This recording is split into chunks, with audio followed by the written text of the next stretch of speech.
Kidnap কর, ভয় দেখা, হয়তো তাকে মরে গেছে বলে হয়তো ফেলে দিয়েছিল, এমনও হতে পারে, কিন্তু আল্লাহ তাকে ফিরিয়েছে।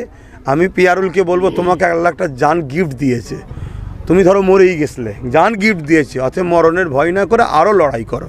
শাসক এখন টার্গেট বাংলায় যদি হেরে যায় তাও ভালো, ভাঙড়কে উদ্ধার করতে হবে। কেন ভাঙড়ে এমন একটা ছেলে জিতে আছে যে মানুষের জন্য, দেশের জন্য আওয়াজ তুলেছে।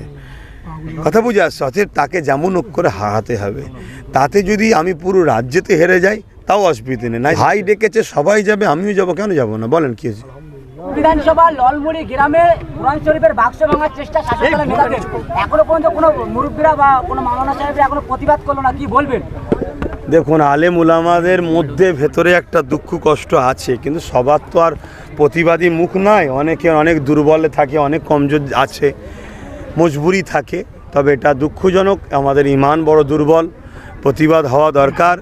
কিন্তু আজকে বড় দুঃখের বিষয় যে কথা আপনি বলছেন, এরা আজকে রাজনীতির নামে এরা ইসলাম কোরআনকে যেভাবে অপমান করছে, এটা অনেক দুঃখজনক।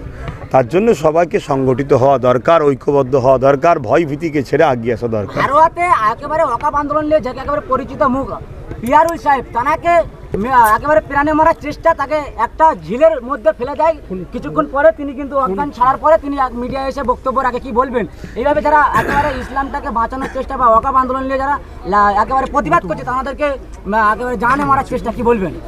অ্যাকচুয়ালি ব্যাপার হচ্ছে, এটাই তো রাজ্য সরকারের উন্নয়ন। তারা তো দেখছে আমরা উন্নয়ন কিছু করিনি, যা করছি ভাঁওতাবাজি করেছি, আমাদের নেতাদের পেট ভর্তি করেছি, নেতাদের গাড়ি বাড়ি করেছি, সাধারণ পাবলিককে তো কিছু দিইনি। এবং আজকে কেন্দ্র সরকারের আইনকে আমি সাপোর্ট করলেছি, এতে মুসলিম সমাজ আরও চোখ খুলে গেছে। তাই কি করব, কিডন্যাপ কর, ভয় দেখা, হয়তো তাকে মরে গেছে বলে হয়তো ফেলে দিয়েছিল, এমনও হতে পারে, কিন্তু আল্লাহ তাকে ফিরিয়েছে। আমি পিয়ারুলকে বলবো, তোমাকে আল্লাহ একটা জান গিফট দিয়েছে, তুমি ধরো মরেই গেছিলে, জান গিফট দিয়েছে, অতএব মরণের ভয় না করে আরও লড়াই করো। আর এইটা দেখে সবাইকে শিক্ষা নেওয়া দরকার। সবাই আসো, সংগঠিত হয়। ঐক্য এমন একটা জিনিস, আর মানুষ যখন রোষ হয়, একতা হয়, আচ্ছা আচ্ছা জালিমের সাম্রাজ্য তখন খতম হয়। যে ঘটনা ঘটতো সে ঘটনা এখন ভাঙড়ে কি বলছো? যত ভোট কাছে আসছে ভাঙড়ের একাধিক মানুষের বাড়িতে হামলা ভাঙচুর করছে, কি বলবেন? শাসক এখন টার্গেট বাংলায় যদি হেরে যায় তাও ভালো, ভাঙড়কে উদ্ধার করতে হবে। কেন ভাঙড়ে এমন একটা ছেলে জিতে আছে যে মানুষের জন্য, দেশের জন্য আওয়াজ তুলেছে। কথা বুঝে আসছে, অতএব তাকে যেমন হোক করে হারাতে হবে। তাতে যদি আমি পুরো রাজ্যেতে হেরে যাই তাও অসুবিধে নেই। নাই ৭৭টা বিজেপি পেয়েছিল, আজকে সেটা ৭০-৭২ যাই থাকুক, বাকিগুলো সব বিজেপি টিএমসির দিকেই গেছে। অতএব শুভেন্দু অধিকারী কত বড় বড় কথা বলছে, এদের আরও কত বড় বড় কথা বলছে, তাদের নিয়ে সরকারের কোনো মাথায় ব্যথা নেই। এখানে শুধু টার্গেট ভাঙড়কে নিয়ে। কেন ভাঙড় নওশাদ যেভাবে মানুষকে জানিয়েছে, একটা এমএলএর থেকে মানুষ কি পেতে পারে, একটা এমএলএর কাছে মানুষের চাওয়া পাওয়া কী আছে, একটা এমএলএর বা একটা শাসক রাজ্যের বিভিন্ন পদের কি ক্ষমতা আছে, কোন দপ্তরে কত টাকা আছে, গরিব কীভাবে পাবে, এগুলো নওশাদ যেভাবে মানুষের চোখ খুলে দিয়েছে, এদের চুরি করতে অসুবিধা হচ্ছে। তাই এরা মরিয়া হয়ে গেছে, ভাঙড়কে হারাতে হবে। তাই সন্ত্রাসী করছে, মারছে, ভয় দেখাচ্ছে, ঘাবড়াচ্ছে। তবে আমি এইটুকু মনে করি, ভাঙড়ের মাটি আল্লাহ ভালো জানে, এ মাটি একটা নিয়ামতের মাটি। যেমন আমার কাছে ফুরফুরা দাদা হুজুরের মাটি একটা নিয়ামত, ভাঙড় সত্যি একটা মাটি নিয়ামত।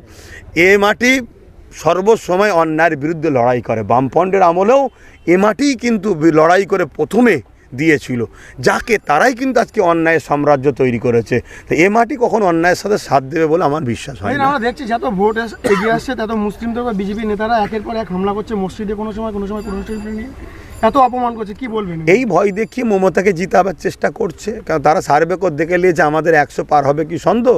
শেষকালে যদি আমরা মমতাকেই সরাতে গিয়ে আমরাও সরে যাই, ইও সরে যাই, বাংলায় তো আসা বন্ধ হয়ে যাবে। কারণ 2011-এর আগে বিজেপি ছিল না বাংলায়, মমতা আসার পরে আসতে পারছে। 21শে জানুয়ারি আপনার ভাই অধিকার মহাসমাবেশ ডেকেছে, সেখানে কি আপনাকে দেখা যাবে?